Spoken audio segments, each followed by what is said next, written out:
estamos hoy inaugurando, hoy es el estreno mundial de una nueva mesa que estamos estrenando aquí en Momentum. Y en la mesa que teníamos comúnmente los martes con nuestra querida Mariana, nuestra querida Lina y nuestra querida Ingrid Turquelles, pues tenía muchísimas inconsistencias porque tenía muchos problemas en las agendas. Por ponerle un ejemplo, Mariana no podía este siguiente ni el siguiente. Alina se va también Venezuela. a Venezuela. Ingrid también con cuestiones de agenda también se le complicaba, así que pues hablamos con las compañeras para rehacer, estamos ahorita que estamos en el aniversario, pues que les agradecemos porque seguirán con nosotras y nosotros, pero pues ya le estaremos anunciando y viendo, les vamos a ir presentando porque estamos haciendo ajustes en nuestra programación, en nuestras mesas. Se va a incorporar también nueva gente y abriremos, como le anunciamos también, nueva programación que tendremos en horario vespertino, es decir, a las 3 de la tarde tendremos algunos programas que se estarán, así que no es que queramos algo, es que solamente queremos todo, así que les agradecemos a las compañeras que seguirán con nosotras y nosotros y ya le estaremos anunciando, va a ir día por día lo que le vamos a ir presentando, pero pues estamos bien contentas, Violeta, estamos bien contentos porque ahora se incorpora a nuestras mesas Yasnaya Elena Aguilar y Diana Manso. Ya sabe usted, conoce a Yasnaya Elena Aguilar, lingüista, escritora, traductora, activista de derechos lingüísticos e investigadora mexicana, y Diana Manso, directora de Istmo Press, que tendremos ya esta mesa pues todos los martes a las 10 de la mañana en los ejes temáticos que le hemos dicho, que hemos estado hablando en estos días. ¿Cuál es la línea editorial de Rompeviento TV? También una línea que compartimos mucho con pie de página y que el tema de pueblos indígenas es un tema estructural para nosotras y nosotros. Así que pues le estaremos dando ya más sentido de profundidad y qué mejor que con estas dos brillantes compañeras, nuestra querida Diana Manso y nuestra querida Yasnaya Elena, que ya se encuentran con nosotras, Violeta, y nada más le aviso que a lo mejor va a escuchar hablar así a Diana Manso, porque está muy indispuesta, va a entrar solo a saludarnos, a dar la bienvenida a esta mesa, pero se va a excusar, créame, apenas si puede hablar, pero bueno, pues tenía que estar aquí en el arranque de esta linda, linda mesa y de verdad estamos muy contentas y contentos. Bienvenidas, compañeras. Hola, muchísimas gracias. Muchas gracias por esta invitación y estoy muy contenta. Muchas gracias a Rompeviento TV y bueno, todas las personas Violeta, Ernesto, todas las personas que hacen posible este espacio y yo muy honrada de poder estar también compartiendo esta mesa con Diana Manso, una gran periodista zapoteca. Y bueno, los mijes y zapotecos tenemos una larga historia compartida compleja, tensa, pero también muy gozosa. Entonces, bueno, bien, muy honrada y muy contenta de estar por acá. Bueno, ahora me toca a mí Bien. hablar. Bien, como dice Ernesto, ando de verdad afónica, ya tiene varios días. Y pues para mí es un gusto, Ernesto, cuando me dijiste que íbamos a estar en esta mesa. Creo que es importante eso que haces, eso que hace Rompeviento, obviamente con Violeta, qué más con Yasnaya, ¿no? Que la admiro demasiado. He seguido de cerca su trabajo, además de que es una buena amiga también. Y pues va a ser un gusto, ¿no? Estar con ustedes. Como bien lo dices, hoy quizá esté indispuesta, pero prometo que el otro martes sí me tendrán los 60 minutos, porque mientras más hablo, pues más empiezo como a toser, a toser, a toser, a toser. Entonces, esperando pues ya mejorar en estos días con un montón de recetas también tradicionales de aquí de Oaxaca, de los zapotecas, y con todos los medicamentos que puedan ayudarme, ¿no? Para mejorar también mi garganta. Ya no tomes el buku tan frío, bien.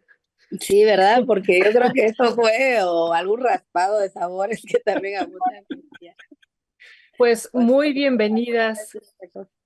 muy bienvenidas, queridas compañeras. Realmente es todo un honor tenerlas aquí en la mesa y pues temas muy importantes e interesantes que vamos a estar abordando y que a la audiencia sabemos que le va a gustar porque mucha de esta audiencia también está aquí por estos temas. Yo, por ejemplo, soy una de las que está en este espacio justo por algunos de los temas que vamos a abordar con ustedes. Así es que gracias que aceptaron y que bueno, que dice Diana, pues vamos a tener una mesa con múltiples miradas desde la zona Mije y desde la zona Zapoteca, pero desde otras latitudes también que ustedes han estado también cubriendo y desde muchos otros temas. Así es que una mesa de lujo y muchísimas gracias por aceptar. Y aquí nos pone la audiencia, wow, así, ¿no? Así es que es de lujo tenerlas aquí a ustedes, Jazz y Diana. Bienvenidas.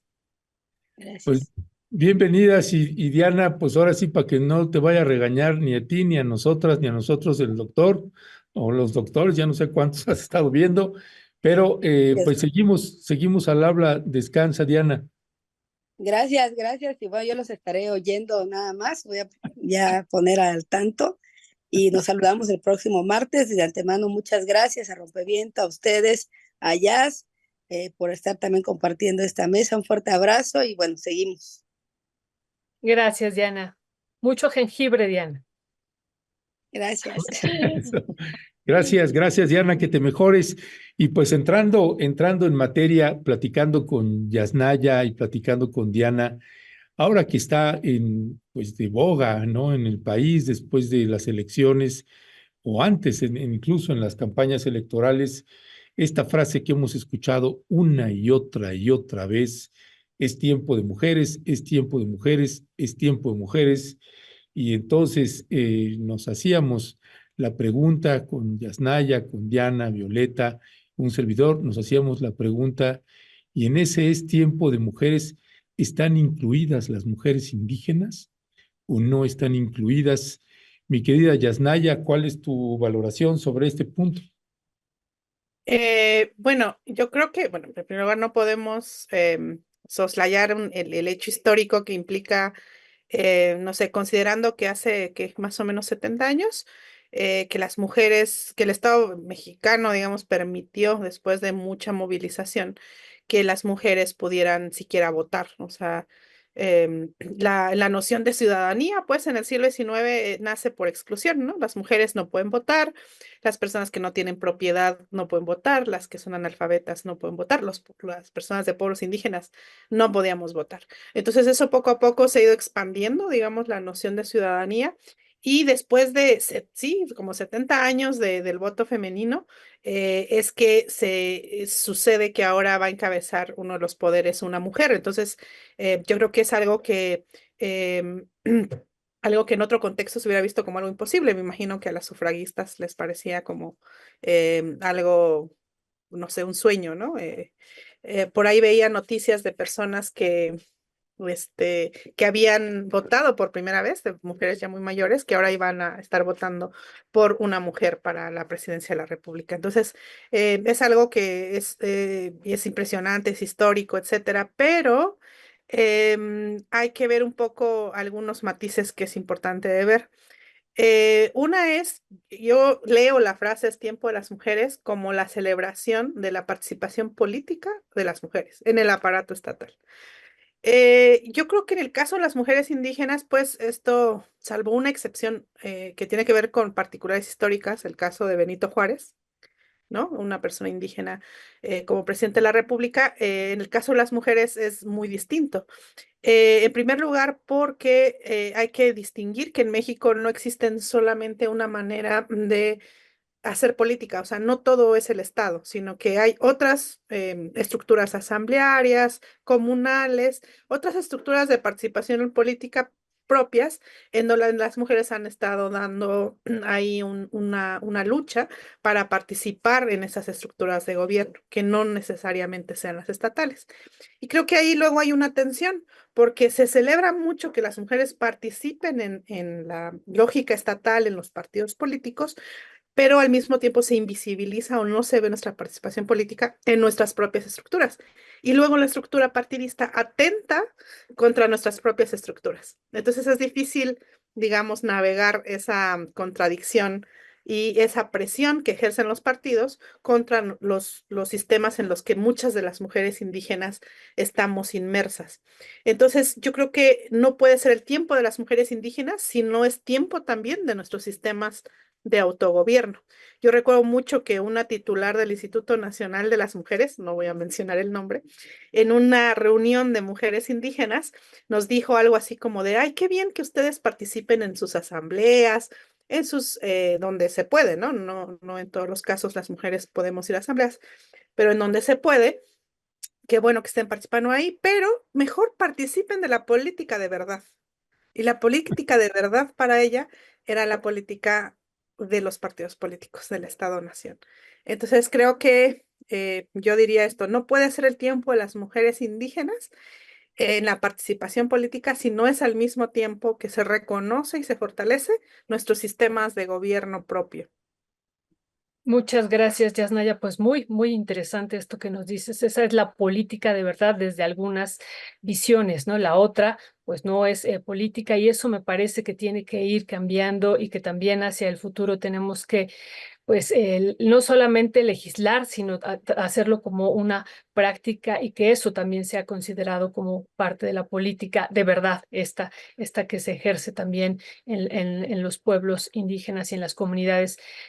Pues yo me quisiera regresar un poco, ¿qué es ser mujer y qué es ser mujer indígena en este país? ¿Cómo viven estas mujeres frente a tú lo has comentado, pues frente a un machismo y una misoginia que seguimos viviendo, va a gobernar una mujer, pero no estamos exentos de que sigan estas prácticas. Incluso lo vemos en varios eventos en la prensa o en varios comunicadores o en varios analistas que dicen detrás de la presidenta está López Obrador. No, y lo hace más bien como con una expresión de misoginia y machismo. ¿Qué decir, Diana, perdón, Jazz, sobre esto? Eso es muy interesante. Quisiera aquí tal vez citar una película que fue muy famosa hace muy poco, que es Barbie, la película de Barbie. Es una utopía, ¿no? Ujú. En donde las mujeres, bueno, no hay patriarcado, pero es bien interesante que incluso en esa utopía, en Barbie Land, existe el Estado. Es como que el Estado es algo que no podemos quitar. Y hay presidentas y juezas y, o sea, todo lo hacen las mujeres, pero el Estado es un producto patriarcal por excelencia. O sea, no fue un sistema creado por las mujeres. Entonces, por su naturaleza, lo que hace es concentrar el poder, ¿no? O sea, como va un poco contra la lógica de cuidados. Entonces, yo pienso que tendríamos una utopía, para muchas feministas la utopía es Barbiland, o sea, seguir teniendo el Estado y tener una presidenta. Y hay otras posibilidades, yo creo, ¿no? De organización de lo común y muchas de esas están justamente en tradiciones de organización de pueblos indígenas. Eh, y entonces, bueno, sabemos que el hecho de que una mujer esté encabezando el Estado no significa que pueda desmantelar, o sea, tenga o no la intención. Yo aquí quiero, digamos, dar por sentado, no voy a discutir, que la intención, incluso la intención de Claudia Sheinbaum de crear un sistema nacional de cuidados, va un poco en contra de la lógica del Estado, que es la concentración del poder, alejar el trabajo político del cuidado, ver el cuidado como algo que no es político, ¿no? A mí me parecía muy interesante su propuesta de la lógica de cuidados, porque una buena parte también del sistema de autogobierno de muchos pueblos tiene que ver con el cuidado, ¿no? El cuidado de lo común, de los bienes comunes, de los bienes naturales, la asamblea como un bien común, etcétera. Entonces son dos lógicas opuestas. Hemos visto, digamos, ya con Margaret Thatcher, etcétera, casos extremos, ¿no? Como el de Thatcher, que esto va más allá del género, sin dejar de ver lo importante que es que haya, que haya una presidenta. Pero eso va más allá. La pregunta es, con todas las buenas intenciones de Claudia, que las vamos a asumir, voy a asumir buena intención. Si se puede, la pregunta sería como la de Lorde, ¿no? Si se puede desmantelar la casa del amo con las herramientas del amo.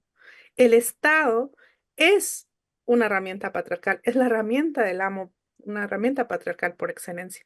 Yo creo que Claudia va a estar sometida a todas las presiones de la arquitectura patriarcal del Estado y bueno, en todo caso, lo más que podríamos esperar, creo yo, es una contención, ¿no? a ese sistema.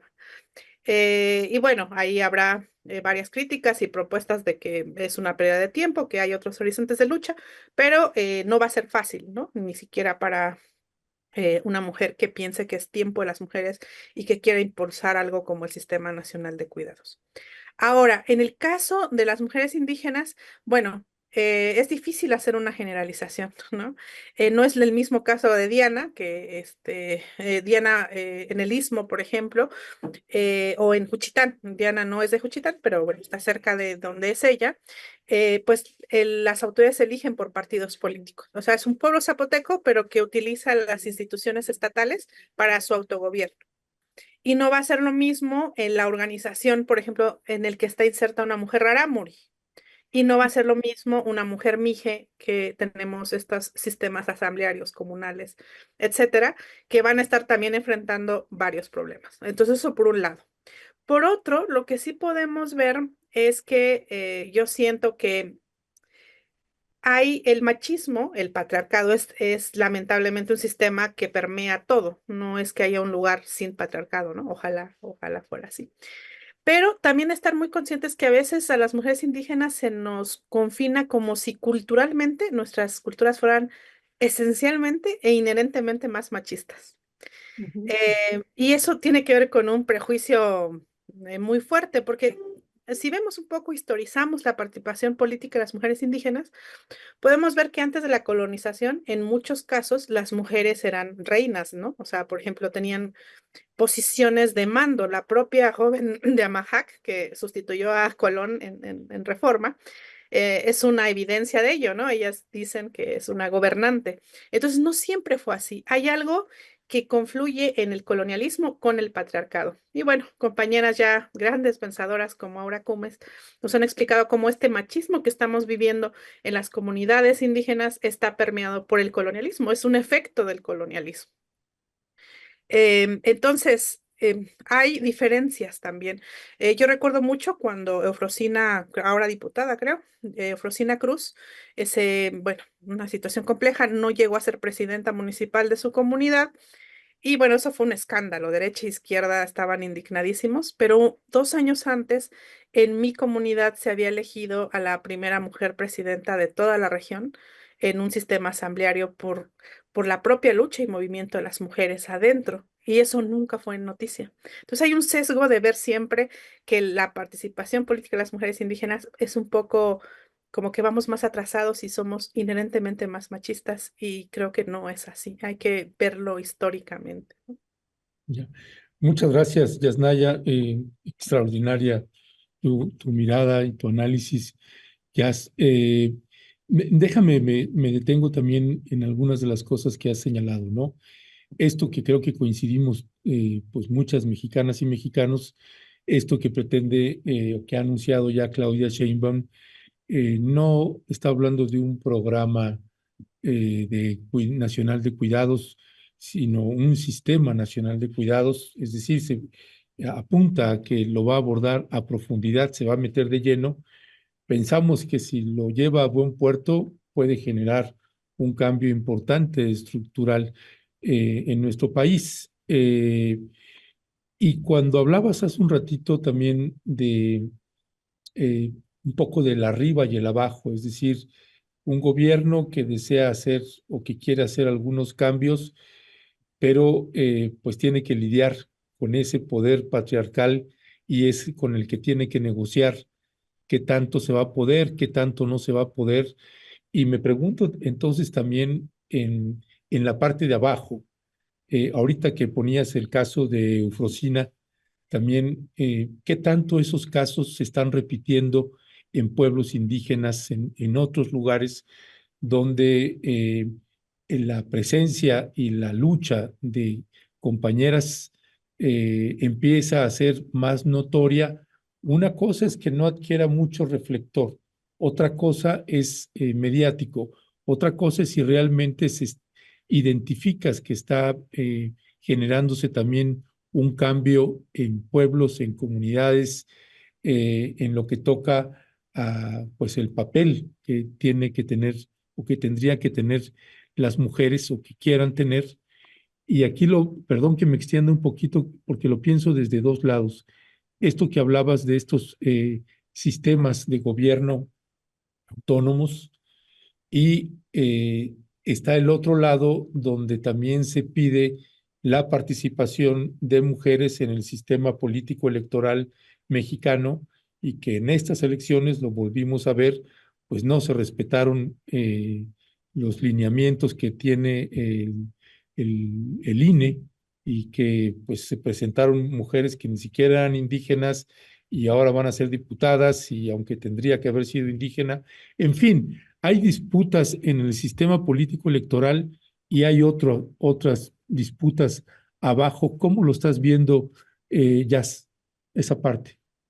Uy, es bien interesante y otra vez me quiero prevenir un poco contra la generalización porque a veces me da por ser oaxaca centrista porque estoy por acá y trato de escuchar a las compas que están en el norte, ¿no? Que están en otra realidad y entonces trato de contrastar. Entonces, bueno, lo que yo veo es em, que falta, y aquí estaría de acuerdo con Aura Cumes, que la cito muchas veces porque la admiro profundamente, creo que es una de las mujeres indígenas y en general intelectuales de este continente que hay que leer, les recomiendo mucho, que hay que historizar, ¿no? Entonces a veces se ve como todo es machismo y de pronto las mujeres están, en las comunidades están cambiando. Es esa estructura. Y bueno, lo que hay que ver es que eso más bien no sé, en mi contexto, por ejemplo, las mujeres mijes de mi comunidad podían ser posesionarias de tierra comunal desde la época colonial. Eso nos daba una capacidad de acción y de participación política muy grande. Y más bien eso lo fuimos perdiendo con mayor intervención del Estado. O sea, porque el sistema, perdón, el registro agrario nacional, o sea, la reforma agraria básicamente, le dio papeles de derechosos sobre la tierra comunal a los varones. Entonces, el Estado digamos, está leyendo como ciudadanos o como sujetos de derecho agrario a los hombres y no a las mujeres, aunque en la vida real, como también dice la otra antropóloga Quiche Gladys Zull, quienes estaban a cargo de la tierra y de su cuidado eran las mujeres. Entonces hay que ver qué tanto de este machismo y esta falta de participación política, qué tanto está influyendo las estructuras coloniales y las estructuras estatales. Entonces, hay muchas mujeres ahora, por ejemplo, en Oaxaca, en la parte chontal, que están luchando por ser posesionarias, ser reconocidas en el Registro Agrario Nacional como también posesionarias de tierra comunal. Pero eso no lo hicieron nuestras comunidades. En nuestras comunidades ya las mujeres, en varias, teníamos la tierra comunal. Pero cuando llega el reconocimiento del Estado, pues ¿con quién interlocuta mejor el Estado? Con los varones. Ese es su interlocutor Ujú. preferido, favorito, han sido los varones de nuestras comunidades. Entonces hay un efecto ahí que hay que historizar y que no es tan simple como comunidades machistas.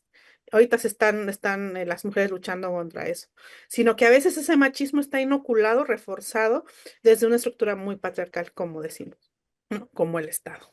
Eh, por otra parte, em, yo tengo mi posición sobre si se puede desmantelar la casa del amo con las herramientas del amo. Yo creo que en este caso no, pero yo respeto mucho a las compañeras que deciden tomar ese camino, pero sucede otra vez, ¿no? Cada contexto va a ser distinto, no es igual si yo me vuelvo candidata a un puesto de elección popular por medio de un partido político en un contexto en donde no tengo estructuras ya locales de gobierno.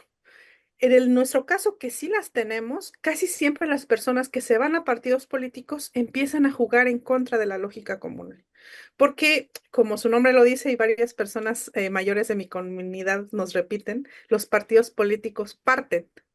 Entonces vas a tener la gente que va a Morena, la gente que le va al PRI, la gente que le va a tal, y refuerza esa división en contra un poco la lógica asamblearia. Entonces, ¿cómo mediar eso? No es cosa menor. Entonces, a veces también sucede que mientras la lógica aquí es comunal, las compañeras que se van a partidos políticos empiezan a responder una lógica individual, ¿no? De ellos son los candidatos, ellos. Porque lamentablemente el sistema de cuotas que ahora dices Ernesto, ¿no? Que se suplanta muy comúnmente, o sea, es muy comúnmente que gente que no es de pueblos indígenas se haga pasar por indígena para poder aspirar a esos escaños dedicados a pueblos indígenas, es porque hay un problema en esa representatividad. O sea, no es que el Estado mexicano diga, oigan, pueblo mije, mándenos 2 diputados para que los represente y que el pueblo mije decida por asamblea de asambleas o en autonomía a quién me envía. Y que estos 2 diputados van a responder y van a votar en la Cámara respondiendo a las comunidades que las enviaron. Eso sería como la representación. No, lo que pasa es que se hacen las cuotas, dicen, tenemos 3 indígenas en Morena, supongamos, ya está cubierto, pero esas 3 indígenas no fueron elegidas por sus comunidades, no las representan y representan a Morena y van a votar como les diga Morena en el legislativo. Entonces, yo creo que si el pueblo mije enviara a sus 2 diputados, digamos, no habría manera de que hubiera una suplantación, porque el pueblo mije sabe quién es mije y que va a enviar a 2 diputados mijes al Congreso. Pero claro, como el partido no sabe, pues va a aprovechar para hacer esa trampa. La mejor manera de evitar que se suplanten las candidaturas indígenas es que quienes estemos representados sean en todo caso los pueblos. Un parlamento indígena, que bueno, ya después hablaremos de la reforma en materia indígena, eso en todo caso sería una relación del pueblo mije con el Estado, pero estos diputados y diputadas se representan a sí mismos o a su distrito electoral. Más o menos, porque sabemos que en México la mayor parte de las personas no conocen quiénes les representan en el legislativo, que pocas veces los legisladores, a diferencia de lo que sucede en otros países, pocas veces los legisladores y legisladoras regresan a sus demarcaciones o a los distritos que representan a decir, oigan, se va a votar esta ley, tiene estos problemas, ¿en qué sentido voto? No, no, no pasa eso, ¿no? Se vota por una consigna partidista. Entonces, como esto no sucede, la verdad es que esas cuotas me parecen meramente enunciativas. Muchas gracias, Jazz. Pues también importante discutir en un futuro, además de lo de la propuesta de reforma constitucional y también la otra propuesta que había ya enviado al presidente el INI, también el INPI, perdón, estoy pensando ahorita en el INPI, pues también tendríamos que estar discutiendo esto de la acción afirmativa, que esta vez han dicho como no es una ley, bueno, pues entonces no hay problema que una mujer no indígena suplante o usurpe el espacio de una mujer indígena. Eso nos parece que también tendremos que estarlo discutiendo y a profundidad aquí con ustedes, Jazz. Pero yo quería hacer otra pregunta. Tú has dicho algo bien importante, digo, además de si se puede desmantelar la casa del amo con las propias herramientas del amo, tú has dicho que no hay un lugar sin patriarcado. Y te preguntábamos, Jazz, ¿qué significa ser mujer en este país? ¿Qué significa ser una mujer indígena? ¿Y qué es ser una mujer indígena que está, por ejemplo, viviendo un proceso de encarcelamiento? Hemos pensado, por ejemplo, el caso, ¿no? El caso que se hizo muy famoso de Rita Quintero, que rescató Víctor Rascón Banda, de esta mujer rarámuri que llega a Kansas y que es encarcelada por 10 años, perdón, que es metida a un psiquiátrico por 10 años diciendo que era esquizofrénica. Y no era esquizofrénica, lo que pasa es que ella hablaba su lengua materna, ¿no? Era una mujer rara que llegó allá y que decía, que le preguntaban, y pues por supuesto no hablaba ni inglés ni español, no, solamente hablaba su lengua, y había una incomunicación ahí, y estuvo 10 años en ese psiquiátrico, además siendo medicada y pues dañada, ¿no? Pero eso estamos viviendo acá, y yo te preguntaría, ¿qué significa también ser mujer en este país, donde el sistema de justicia justicia, pues se vuelve muy injusto ya para estas mujeres que están encarceladas y que no hablan la lengua, el castellano, y que ahí se vuelve también una situación más complicada, Yasnaya. Uy, sí, es muy interesante esta pregunta y también recomiendo mucho esta obra de Rascón Banda. Después también hay una película, creo que, no Obra de teatro, ¿no? Primero La mujer que cayó del cielo y después... exactamente, obra de teatro y después película basada en esta historia real. Creo que está en cine, si no mal recuerdo todavía, lo vi hace poco y recomiendo muchísimo. Yo creo que, como bien dices, ¿no? Esta combinación de la categoría mujer y de la categoría indígena, pues tiene como unas raíces históricas bien fuertes. Pues un gran primer sistema de opresión y el más antiguo es el patriarcado, que no solamente binariza el género, ¿no? O sea, tienes mujer y hombre y como si fueran dos binarios absolutos, que además los jerarquiza, ¿no? Y pone en el centro, pues, lo masculino y jerarquiza y subordina a las mujeres. Entonces ya de ahí hay una opresión, una relación de opresión que sería distinta, por ejemplo, a ideas sobre la complementariedad que vienen de ciertos pueblos mesoamericanos o de ciertas tradiciones de pueblos indígenas. Entonces, en esta tradición de práctica y pensamiento patriarcal, pues ser mujer ya implica una subordinación. Em, y esto llega, se perfecciona con bueno, hay toda una discusión que no voy a entrar aquí. Hay compañeras que hablan de un patriarcado ancestral, hay otras que dicen que no fue así, que es otra cosa. Pero sabemos que el patriarcado que vivimos ahora las mujeres indígenas es un patriarcado pues colonial, ¿no? Como lo ha dicho ahora Gómez. Porque es ese patriarcado de raíz europea el que se implanta y se va perfeccionando. Entonces eso por un lado. Por otro, la categoría indígena pues es una categoría profundamente colonial.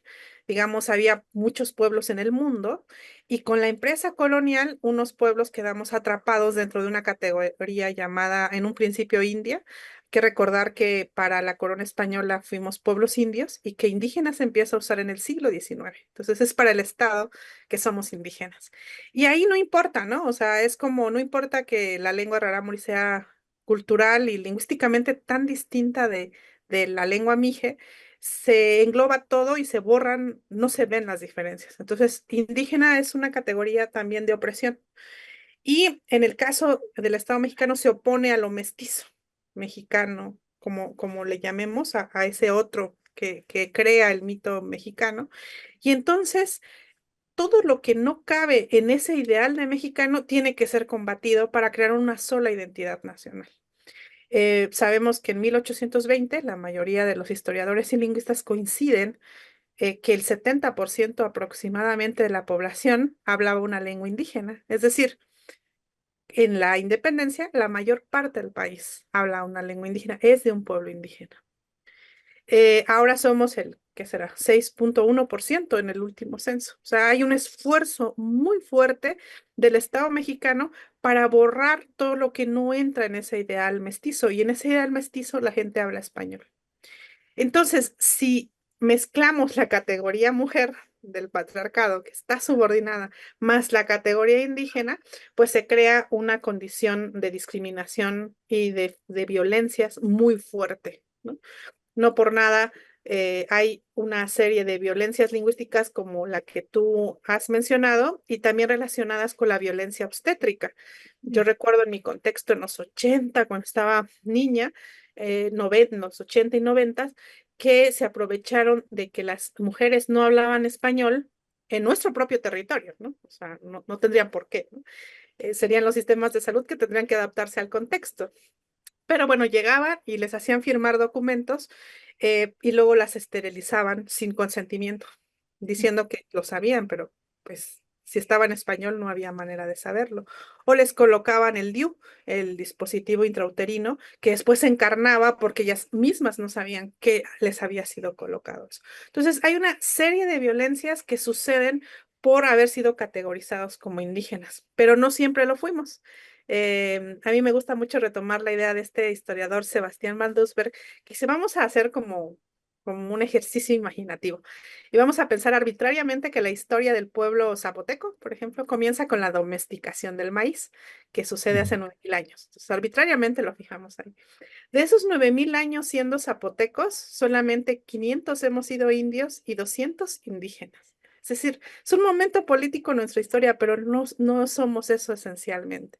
Y yo pienso que yo cuando voy y siembro maíz, por ejemplo, es porque soy mije, no porque soy indígena. Pero cuando iba a la escuela y me pegaban en la mano para dejar de hablar mije en clase, era porque era indígena, no porque era mije. O sea, hay cosas que me suceden porque soy mije, una mujer mije, y hay cosas que me suceden porque soy una mujer indígena. Ya, pues qué dato, Yasnaya. Y déjame conectar precisamente esto que estás señalando con esta iniciativa que está enviando el presidente de la República, Andrés Manuel López Obrador, para la desaparición del Instituto Nacional precisamente de Lenguas Indígenas, hablando de discriminación o cómo se puede entender esto.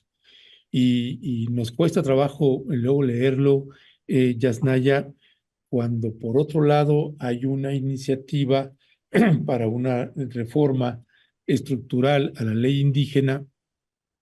Primero había una versión, esto lo de la ley indígena acordamos que lo abordaremos en otro momento, nada más lo pongo como contexto, pero que bueno, había una ley indígena que se había trabajado por mucho tiempo, encabezada ahí por Adelfo Regino, y después esa ley nunca la envió el presidente al Congreso y envió otra resumida, quita algunos elementos, pero deja otros que son fundamentales en esta reforma de ley.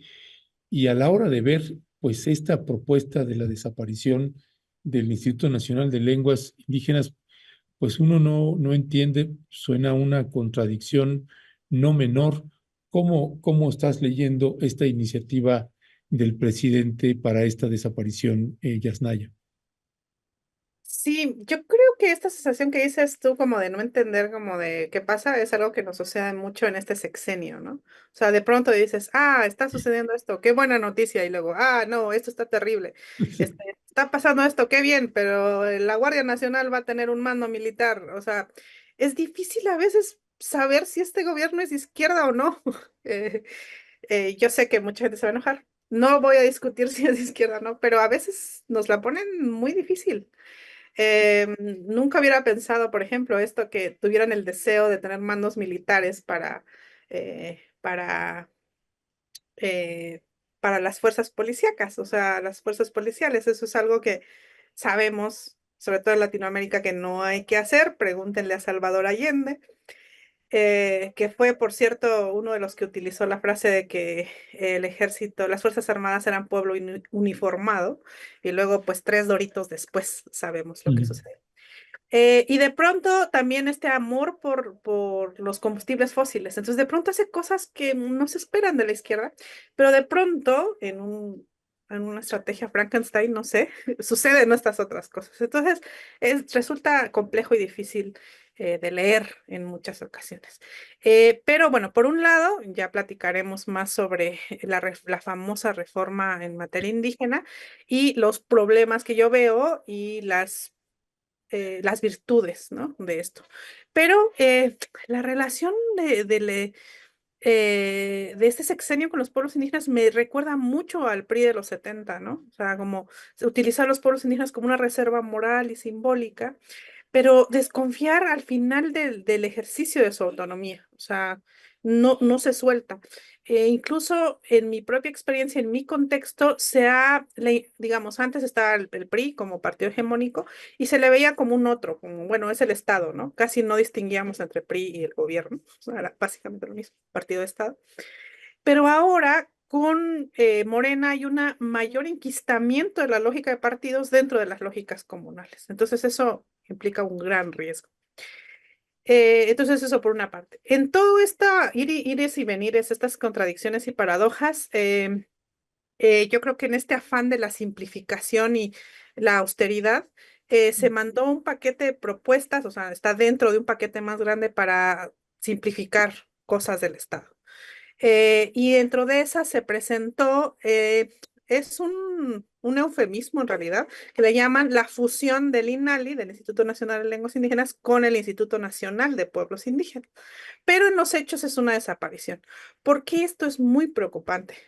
Primero, porque no creo que tenga que ver con la falta de dinero, porque sabemos que el presidente ama el béisbol, eso lo tenemos muy claro. Y bueno, el béisbol ya tiene estadios, tiene empresas, o sea, ya hay toda una industria atrás del béisbol, no es un partido en riesgo de digo, un deporte en riesgo de desaparición. Y aún así, por solo mayor justificación que el amor del presidente por este deporte, se creó una oficina llamada ProBase, a la que se le asignó, por ejemplo, 3 veces más presupuesto que al INALI, que al Instituto Nacional de Lenguas Indígenas, en plena emergencia de desaparición de lenguas. El sueño de José Vasconcelos de que todas las lenguas indígenas deben morir se está cumpliendo en este sexenio, o sea, lleva cumpliéndose mucho tiempo, pero cada vez se está cumpliendo más. Entonces, preocupa que en medio de esta emergencia se desaparezca un instituto que tendría que estar dictando las directrices de las políticas para transformar al Estado mexicano de un Estado monolingüe en un Estado que respete la diversidad lingüística y los derechos lingüísticos. Que no suceda esto que decía Violeta, ¿no? De lo que pasó con esta señora Rarámuri. O sea, hay mucha serie de violencias de tener intérpretes en los hospitales, en las cárceles, tener un sistema realmente educativo que respete tu lengua, etcétera. Entonces, cuando más se necesita, pretendes desaparecerlo. Y por otro lado, no olvidemos que el INALI, el Instituto Nacional de Lenguas Indígenas, se crea porque está mandatado en la Ley General de los Derechos Lingüísticos.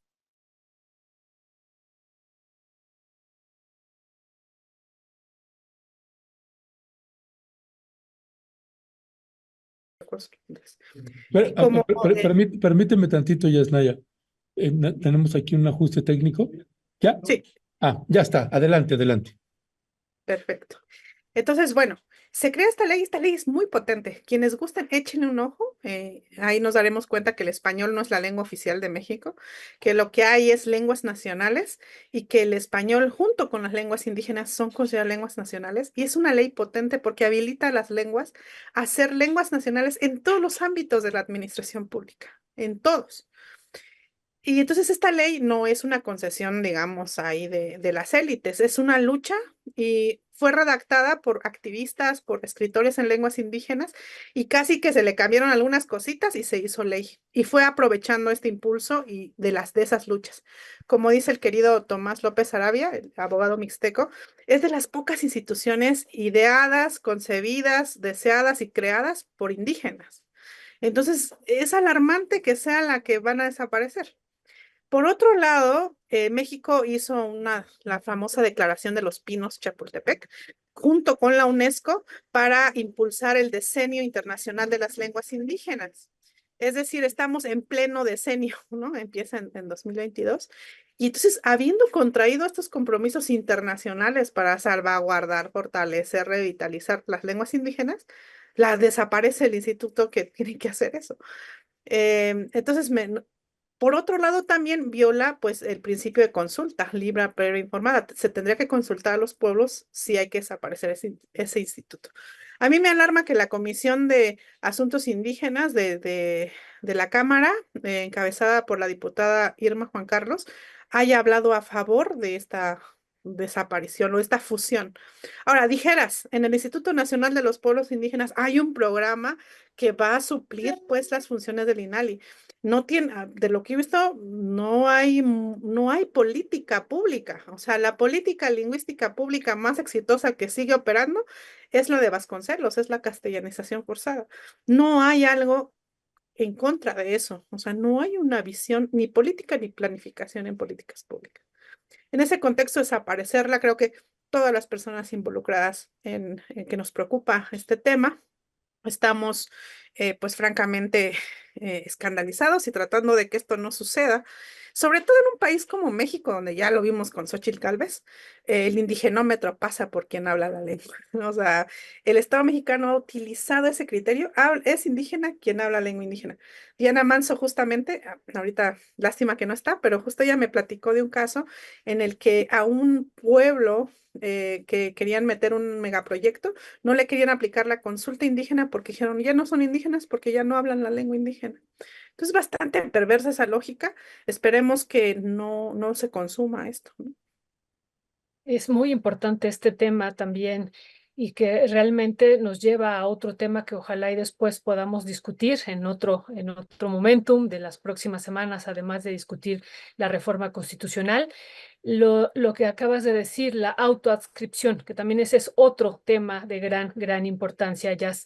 Pero bueno, antes de pasar a ese tema hacia las próximas semanas, lo que tú acabas de comentar, que el Instituto Nacional de las Lenguas Indígenas es producto del movimiento indígena, de la lucha que hubo en los años 90 y que me parece que es importantísimo, que inició en los años 90 muy intensa después de 1992, ¿no? De esta conmemoración que se estaba haciendo a nivel continental del encubrimiento de América y bueno, pues nos parece muy importante pues no denunciarlo así, ¿no? Que se tendría que hacer una consulta como lo mandata el convenio 169 de la OIT y también los instrumentos a nivel nacional. No se podría desaparecer o fusionar si los pueblos indígenas no son consultados y además que den su consentimiento. Eso nos parece bien importante aquí recalcarlo a partir de lo que tú estás diciendo, Jazz. Pero ¿qué implicaría? Tú has estado también haciendo algunas declaraciones que implicaría la desaparición de los derechos lingüísticos y si nos pudieras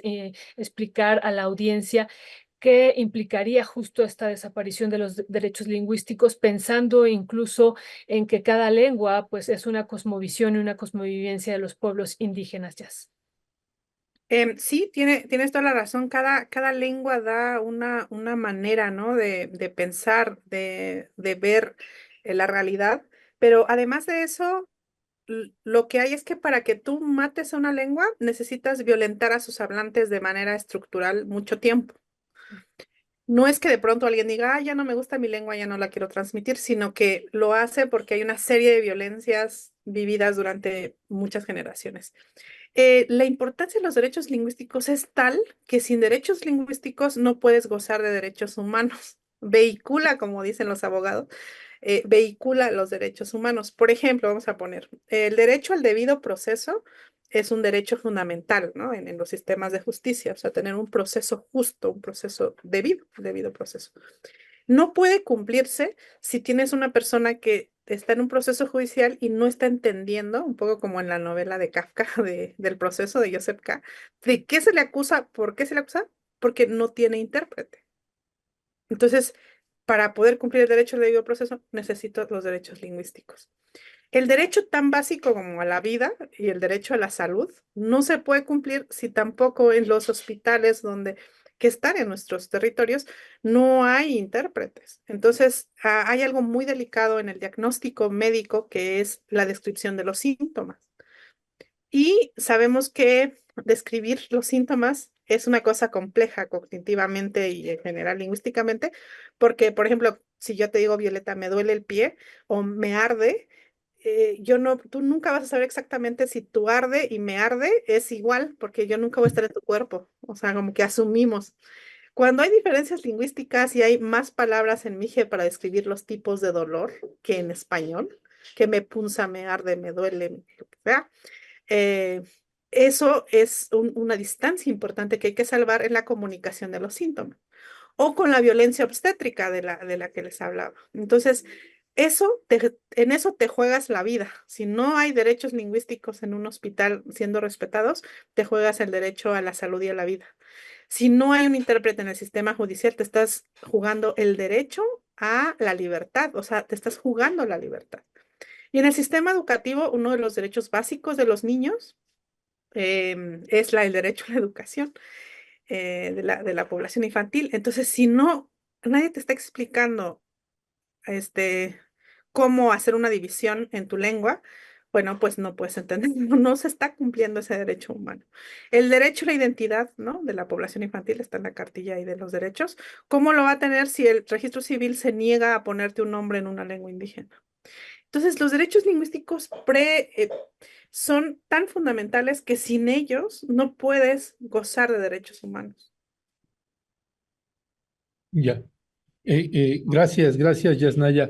Me quedaba pensando ahorita que te escuchaba también en esto que es lo que se ha estado colocando como el tema más importante, por lo menos así lo han colocado pues muchos de los medios o algunos de los activistas en esta propuesta de reforma a la ley indígena, donde pasarían pueblos indígenas de ser consideradas entidades de interés público a sujetos de derecho.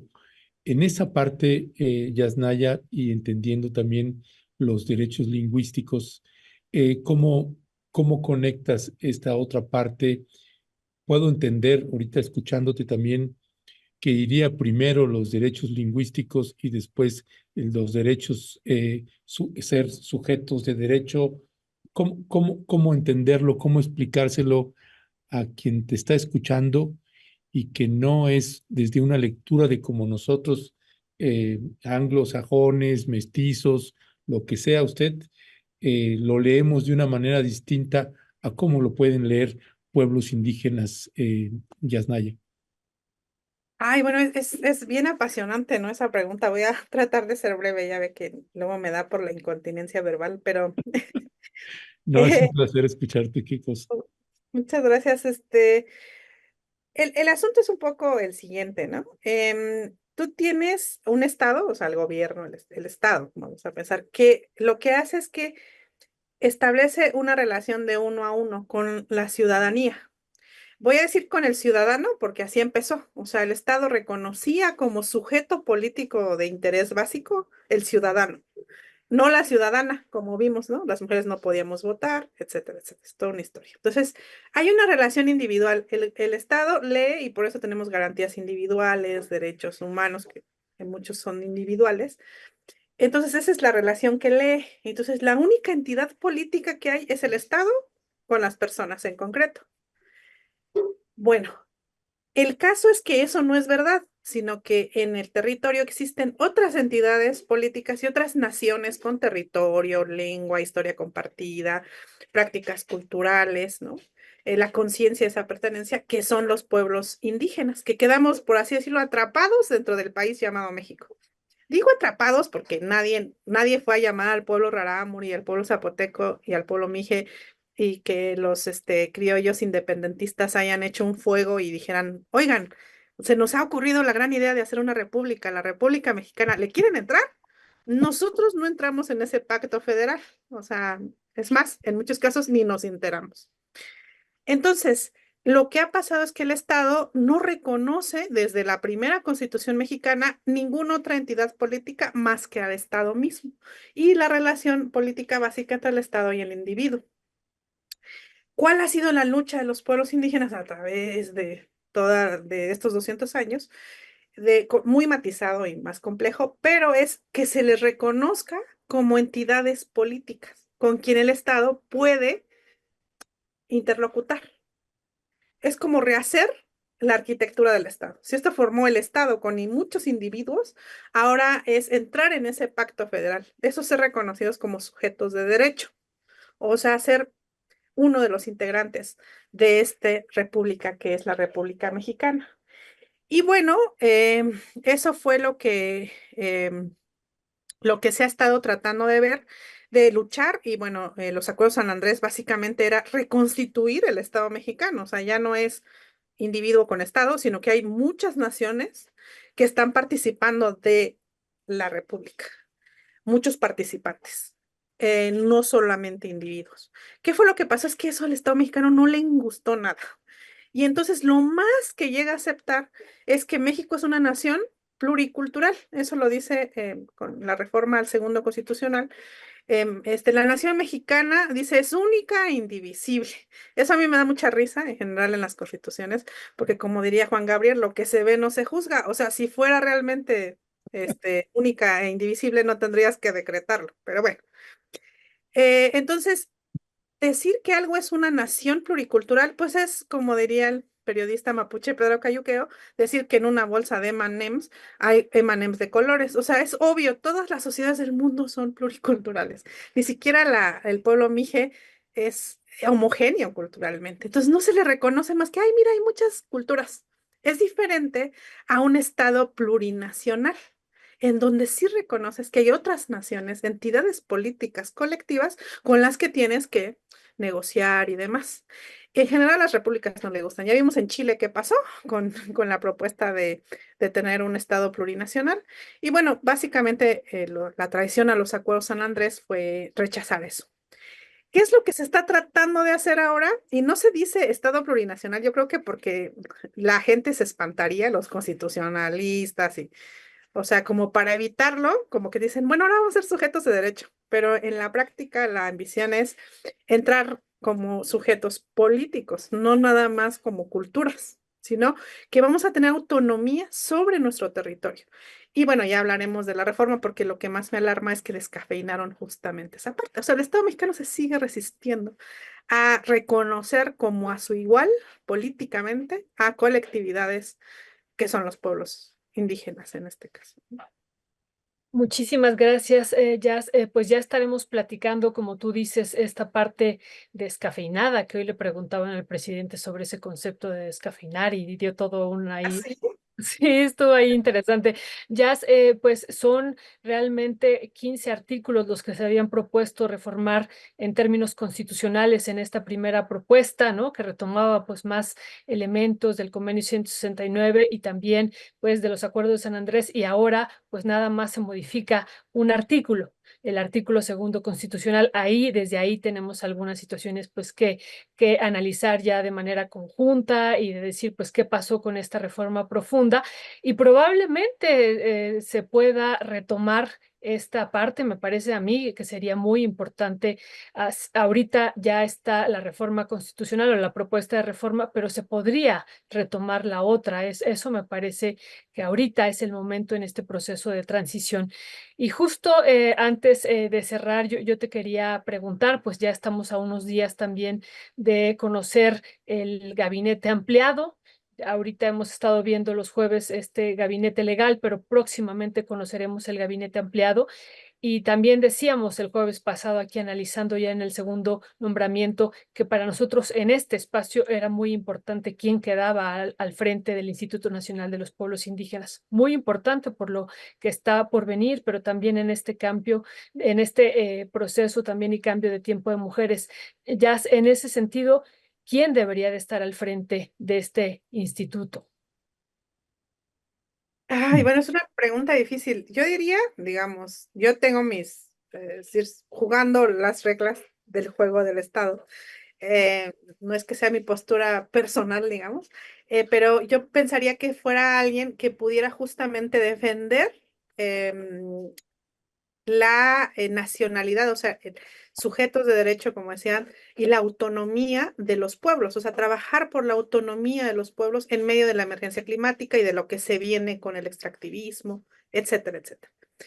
Debería ser alguien así. Sin embargo, dada la propia historia de la institución y lo que ha pasado en este último sexenio, yo creo que van a elegir a alguien que pueda, híjole, ser funcional a las consultas para los megaproyectos, que eso es lo que ha jugado también lamentablemente el INPI en este sexenio, que organizó consultas sin los estándares del 169 y fue un instrumento para legitimar sin mucha discusión necesaria ni información necesaria para justificar estos megaproyectos del Estado. Entonces, yo creo que es lo que van a elegir, algo que sea funcional a los planes de desarrollo del segundo piso, ¿no? De la transformación. Y yo pensaría que debería estar alguien justamente resistiendo a eso. Pero bueno, eso no creo que vaya a pasar. Y otra vez en esta contradicción del sexenio, por un lado, como que se están haciendo planes de justicia en el norte y desarrollo, o sea, planes desarrollistas para los pueblos indígenas del sur. Y entonces a veces dices, esto suena muy bien el plan de justicia, pero de pronto tienes el corredor interoceánico en Mesoamérica, ¿no? Entonces es un poco eso, esquizofreniante el trato de este sexenio hacia los pueblos indígenas. Pues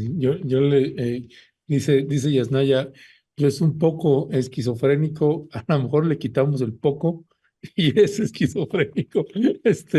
Pero sí, y precisamente de estos temas es que nos gustaría estar hablando, Yasnaya, con Diana, contigo, tener otras invitadas, compañeras que ustedes quieran incorporar también para que nutrir el tema sobre los ejes temáticos que vayamos abordando. O sea, por ejemplo, hay gente que dice, ¿por qué no abordan con Yasnaya el nearshoring, ahora que está muy de moda y muy anunciado? Y esto que colocas, ¿no?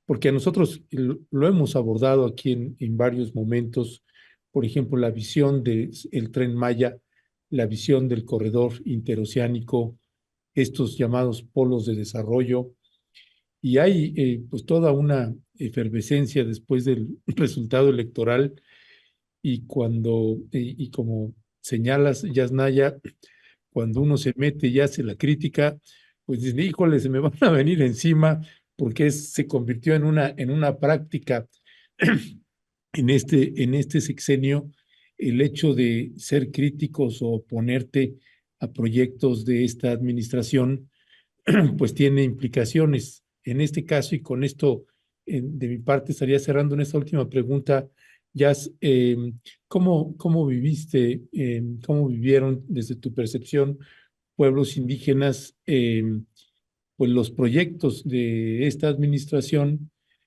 cuando pues podías simpatizar o no con los mismos? Sí, yo creo que por un lado hubo, o sea, es innegable lo querido que es el presidente, ¿no? Su popularidad, etcétera. Entonces, eso ha jugado mucho en los pueblos, ¿no? Yo creo que ha sido así. Y los movimientos, digamos, alternativos y contrasistémicos que estaban ahí, se fueron como desaparecidos. Eso es un efecto a la izquierda que pasa mucho en Latinoamérica, que yo veo. O sea, una vez que la izquierda partidista llega al poder, como que su sujeto de interlocución ya no son esta oposición que es izquierda, pues, ¿no? Una oposición que no sea la élite, la derecha. Entonces, cuando tú cuestionas, te leen como si fueras haciéndole el juego a la derecha o un instrumento de la derecha, como que se vuelve solamente binario. Y lo que creo que ha pasado es que defensores ambientalistas, gente que resiste a megaproyectos, activistas en contra de estos megaproyectos, están siendo desaparecidos, asesinados, pero a diferencia de antes, el costo político ha bajado mucho. Es decir, yo no entiendo, si estuviéramos en el sexenio de, no sé, de Enrique Peña Nieto y mueren 49 o más de 40 migrantes, o sea, en un incendio en instalaciones del Estado mexicano, o sea, era para hacer un escándalo grande.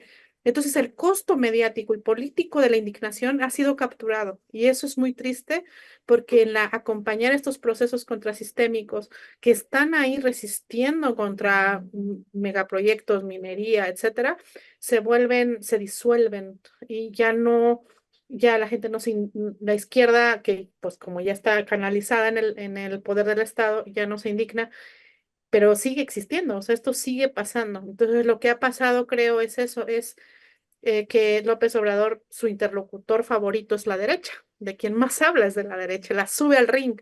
Y una vez que tú la subes al ring de las mañaneras, pues todos los focos van a estar en tu contrincante. Y el foco que se le da mediático a la derecha, se la da el propio López Obrador y no se la da a una izquierda opositora de base, que sería muy importante que se la diera, porque está en juego su vida y la vida de muchos activistas y defensores del territorio. Pues realmente ha sido todo un placer, Jazz, tenerte aquí y ya, bueno, se estará incorporando Diana. Realmente ha sido muy, muy nutritiva la mesa, todos tus comentarios extraordinarios. Y bueno, habrá tiempo también para abordar además esto de la reforma constitucional, lo que decíamos del autoadscripción. Otro tema que estás poniendo tú muy importante es la consulta indígena. ¿Cómo, cuándo y se tiene que hacer, ¿no? Estoy pensando incluso en algunas ya organizaciones pro mineras, ¿no? Que han dicho, sí, pongamos la consulta como un requisito, la consulta indígena, ellos mismos impulsándolo, ¿no? Estos grupos mineros como un requisito, pues ya se cumplió, entonces ya tenemos el derecho de explotar el territorio. Entonces hay que tener mucho cuidado de cómo se aborda. Y lo otro, ¿no? Que también a mí me parece bien importante y que también genera y puede generar mucha polémica es cómo se hizo la consulta, por ejemplo, para el Tren Maya. Es un megaproyecto que ya se había decidido, que ya se estaba llevando a cabo y ahí en ese momento se hace la consulta. Entonces también creo que son puntos que como tú dices, si hubiera estado otro gobierno que no fuera este gobierno de la Cuarta Transformación, hubiera tenido otra historia. ¿No? Pero dada la popularidad y dada la situación también, el discurso de lo que estaba viviendo y de lo que se vive en el sureste mexicano, pues tuvo otro desenlace, pero no es menor lo que ha pasado por allá en estas consultas y creo que también son temas que tenemos que reflexionar ya con ustedes. ¿Con qué cerrarías la mesa del día de hoy, esta mesa que estamos estrenando a nivel mundial, querida Jazz? No, pues agradecerles, muchísimas gracias y aprovechar el cierre para hacer un comercial. Este fin de semana, el 6 y 7, sobre todo en el Zócalo de la Ciudad de México, va a haber una extraordinaria muestra de cine. Es lo mejor del cine afro y del cine indígena en el país. Entonces, los mejores directores están ahí. Es más, lo mejor del cine mexicano, creo yo, independientemente de que sea de pueblos indígenas y afro. Va a haber mesas, presentaciones, etcétera. Entonces, no se lo pierdan. Me parece una gran oportunidad para las personas que están en la Ciudad de México este próximo fin de semana. Jazz, y había leído también que esa misma muestra iba a la Cineteca o viene de la Cineteca, ¿verdad? Así es, y también estará en plataforma digital en nuestro cine.mx, si no me equivoco. Si no, les paso los datos para que los pudieran poner en las plataformas de Rompeviento, les agradeceríamos. Creo que nos hace bien a todas las personas, independientemente de si pertenezcas a pueblos indígenas o no, saber más, ¿no? Este es un contexto que está desapareciendo toda diversidad, la biológica, la lingüística, y no podemos dejar que solo haya un pensamiento único. Sabemos las consecuencias de eso. La emergencia de las derechas en Europa, lo que está pasando. Entonces, creo que urge dialogar con otros modos de hacer, de ver, y esta es una gran oportunidad de esta muestra de cine. Yasnaya, muchísimas gracias. Un escandaloso placer tenerte acá con nosotras y nosotros. Y también será cuando ya se pueda incorporar ya bien de su garganta nuestra querida Diana Manso. Así que, pues bienvenida al navío rebelde, mi querida Yasnaya. Y nos vemos la próxima semana. Muchas gracias a levantar las anclas entonces. Eso. Así es. Abrazo y muchísimas gracias y muchas felicidades. Muchas gracias a ustedes. Adiós. Hasta Adiós. pronto. Pues, Violeta, un montón de comentarios, pues todo el mundo celebrando precisamente la participación de Yasnaya. Es verdaderamente, eh, dice Claudia Ramírez Cisneros, el nivel de análisis es impresionante y sin bluff. Se agradece 3 veces más. También, pues son muchos comentarios, acción multimedia contundente. Yasnaya desmitifica y aporta una visión crítica que se necesita para mejorar el el actuar del actual gobierno. Guadalupe Sánchez, excelente la compañera, el discurso, me abre el interés de conocer más de mis hermanos. Gracias por su presencia. Eh, Adriana Cerdán Vázquez, Yasnaya, un deleite escucharla. Gracias. Nuestra querida Zulma Amador, ahí desde Jalapa, la Talapa. Bella, desde Coatepec. De También Coatepec. soy fan y lectora de Yasnaya. Celebro mucho su participación en Momentum. Natalia García, Yasnaya, un deleite y aprendizaje escucharte, bienvenida. Claudia Ramírez nos ayuda a descentrarnos. Mayra Ledesma, mi cisterna, qué brillante, Yasnaya. En fin, un montón de comentarios, prácticamente pues el 99% de los comentarios, pues celebrando Yasnaya y Diana Manso, Violeta. Sí, bravo, Ernesto. Así es que qué bueno que están incorporándose a esta mesa y es extraordinaria Yasnaya y también Diana, y como tú dices, estarán invitando a otras compañeras que puedan también dar otra mirada.